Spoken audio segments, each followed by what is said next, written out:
What's going on, guys? It is the 2nd of August. I'm recording this video at 10 o'clock at night, kind of on a whim, because I've noticed a couple of discussions going on in the information security industry, or kind of the social media information security industry, about a topic that kind of concerns me in the way that we're talking about it as an industry. And, it's going to touch on the two-factor authentication issue. That's kind of what brought the whole discussion to light.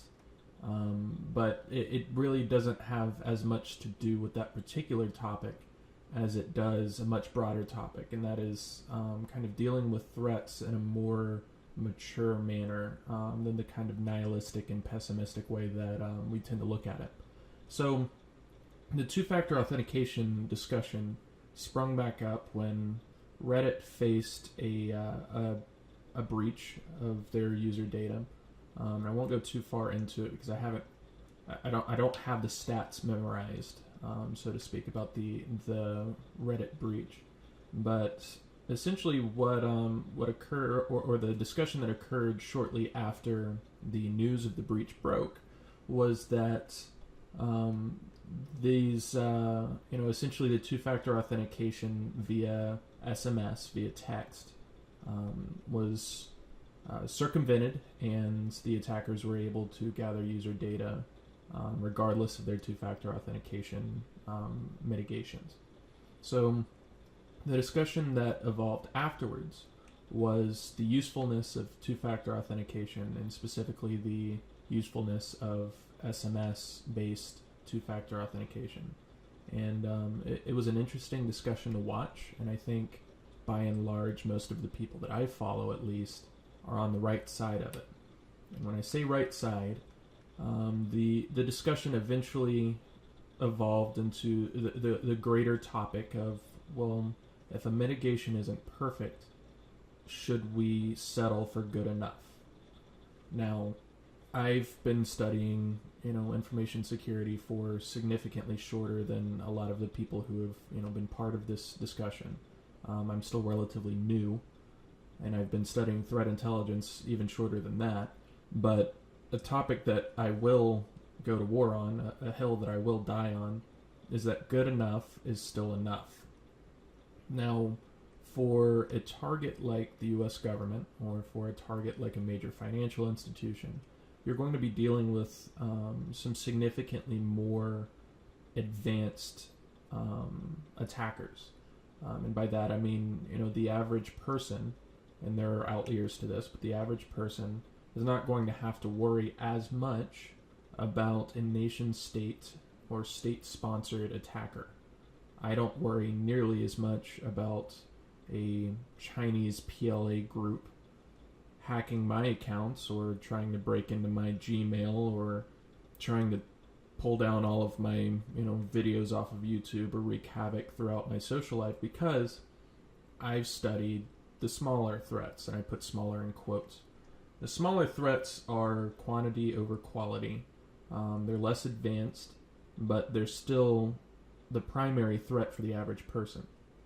And the reason why I say that is that, the kind of hilarity that ensued after Reddit announced their breach and announced that the two-factor authentication was quote-unquote not enough. The hilarity that I saw was people saying, well, if SMS two-factor authentication isn't enough, then we should just give up on security, throw away our passwords, and burn the world to the ground. Because, we all need to worry about these advanced attackers. And we do.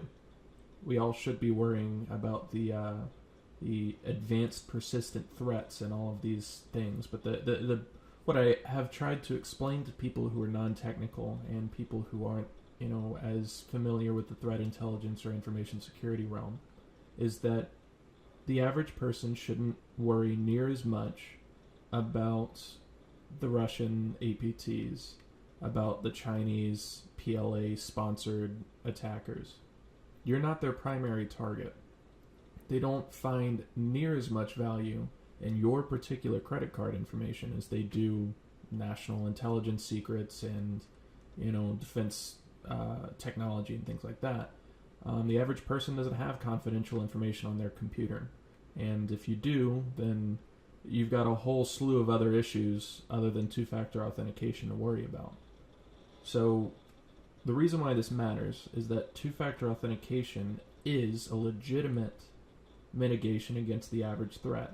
You're not going to be facing an advanced adversary on a daily basis.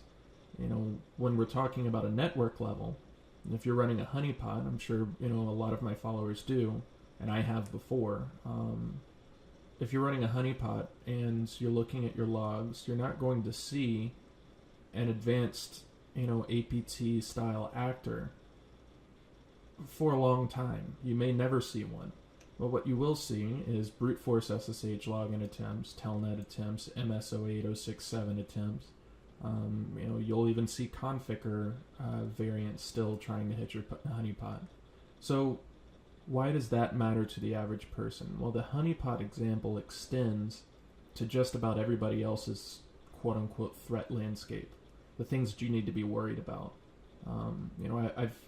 My 9 to 5 is studying and researching the average attacker. And when I say average, I mean kind of the attacker that you're going to see way more often, way more quantity over quality. They're much more concerned about gathering as many card details as possible, as many personal identifiably information, whatever, PII. They're more interested in gathering as much information as possible through the easiest means as possible. Not everybody has the kind of resources that your average nation-state attacker has. Not everybody has the money, the research capability, and quite honestly the brains to pull off an attack like you would see against Reddit or against a major financial institution. So when you're approaching it as a consumer, two-factor authentication is a mitigation against the vast majority of threats. Threat intelligence and information security is not a 100% black and white game. A lot of times, good enough is enough. A lot of times, mitigating against the common threat is going to do just fine until the day that the nation state starts targeting you, until the day that the advanced attacker starts targeting you. So when you are faced with the issue of two-factor authentication or antivirus or any other security mitigation control or security control, you have to face the issue of the quantity versus quality issue. You have to face it from the perspective of probability. It's entrenched in confidence assessments. If I were to say that I think something is going to happen, I can't say that it's 100% likely because nothing is 100% likely. I can say something that is highly likely, or I have a high confidence assessment that something is going to happen or somebody's going to do something. But, it's not 100%. I can't say 100% that two-factor authentication is going to protect you against 100% of threats. Reddit proved that. But I can say with, a high degree of confidence that two-factor authentication is going to protect you from the vast majority of threats. Google has done a great job about pushing two-factor authentication on Gmail accounts and their other services. And the mitigation is never 100% game. You're never going to be 100% mitigated from every threat because there are the outliers. There are the 0 days.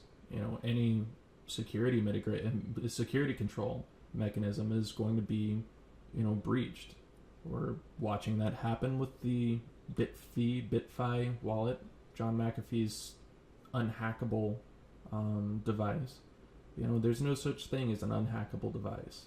But two-factor authentication, strong password security, antivirus, all of those things, all of those imperfect security control mechanisms make it much more probable that you're going to be able to defend yourself against the average threat. AV is incredibly imperfect. I've talked about that at length in blog posts and in personal discussions. And, I just about any information security professional is going to admit that it has flaws. But if your antivirus, or if your spam filter, or your IDS/IPS system is able to block one threat, that's one threat that wasn't able to make it to the human. If, my firewall is able to block SSH brute force attempts, That's the vast quantity of, things that I may have to worry about on my network. And that frees up your time as well as a network defender. It frees up your time to start watching for those more advanced attack vectors. If I'm focused on manually mitigating against brute force attacks and against, lower quality, I say that in quotes as well, lower quality attack vectors, and I have more time to watch out for the advanced adversary. I have more time to comb through logs. I have more time to be aware of the much more advanced actor. You're not going to be able to mitigate against the much more advanced actor 100% of the time, but you can mitigate against the 99% threat. That's kind of the story behind the two-factor authentication issue. Two-factor authentication is not perfect. Neither is AV, neither is firewalls, IDS, IPS systems. None of this is, none of those security controls are going to be perfect, but those security controls will protect you against the average adversary.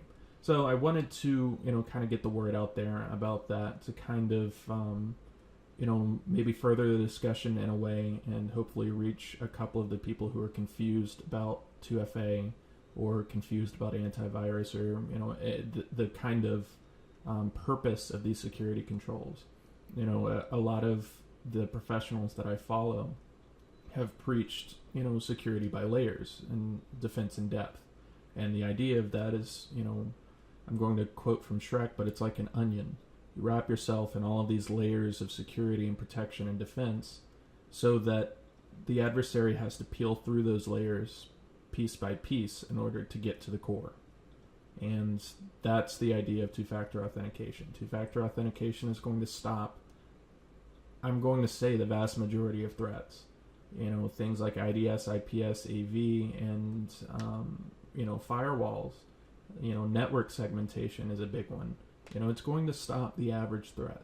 So when you see the gloom and doom, and when you recognize that these mitigations are flawed, that's a healthy part of maintaining a knowledgeable, data-backed view on your threat posture.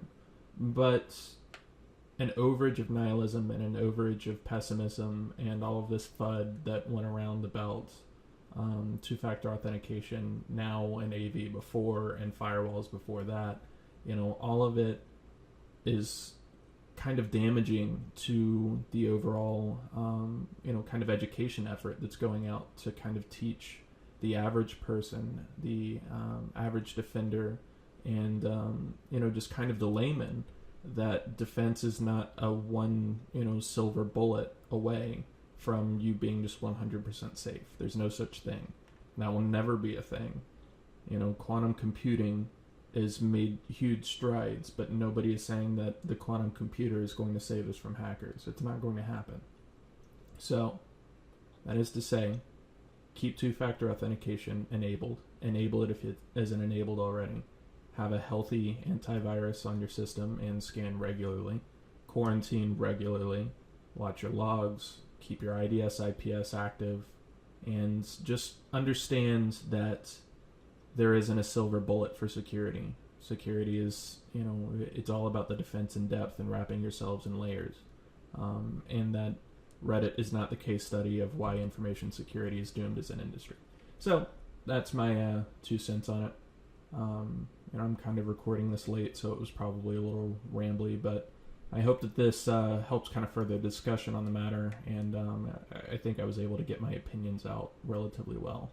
I will be seeing, hopefully, some of you at Black Hat next week. Look forward to it.